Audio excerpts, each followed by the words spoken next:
હવે બોલ. આજે રાણસીકી ગામમાં શાંતિપુરા વાયરસના 2 કેસ જણાતા હોય એવું દેખાય છે.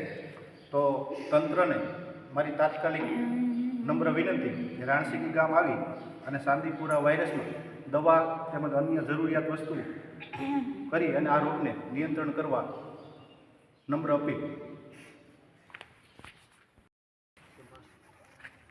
રાણસીકીમાં શાંતિપુરા વાયરસના 2 કેસ જણાતા હોય, શંકાસ્પદ 2 કેસ જણાતા હોય. એમાંનો એક કેસ સિવિલ હોસ્પિટલમાં અત્યારે હાલ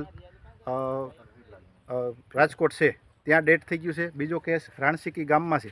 અહીંયા પણ એક કેસ એ જ જગ્યા ઉપર રહેતા બે છોકરાઓ ડેથ થઈ ગયા છે. પણ રાજકોટ સિવિલવાળા આવી રોગ હોવા છતાં ગંભીરતા લેતા નથી. હાલ અમે 2 વખત ફોન કરેલો છે તેમને કે તેમની ડેથ થઈ ગયેલી લાશને એમ્બ્યુલન્સ બનાવી અને રાણસીકી તરફ રવાના કરો. તો 2 જ વ્યક્તિ હોય, બહારના વ્યક્તિ હોય, એમપીના વ્યક્તિ હોય, તો રાજકોટના સિવિલ હોસ્પિટલના તંત્રવાળાની એટલી બેદરકારી છે, ત્યાં લોકોને બહાર જવાનું કહી દેશે કે તમે અહીંથી બહાર નીકળી જાઓ. તો આવા કેસમાં ગંભીરતા લેવા તંત્રની નમ્ર વિનંતી છે.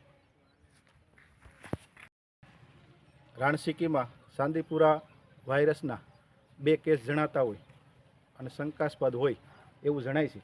ત્યારે અત્યારે રાણસીકીમાં એક વાડી ઉપર 2 કેસ આવે છે. તો આ કેસમાં 2 કેસ અત્યારે હાલ ડેથ થઈ ગયેલ હોય. તો એક સિવિલ હોસ્પિટલમાં ડેથ થઈ ગયેલ છે, એક અહીંયા વાડીના સ્થળ ઉપર ડેથ થઈ ગયેલ છે.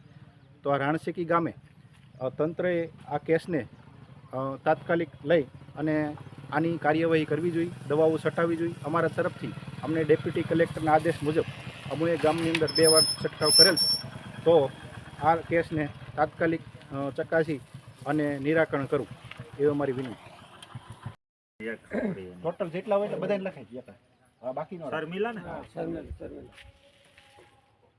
નાની ઉંમરની છોકરી છે. આ ઊભી જો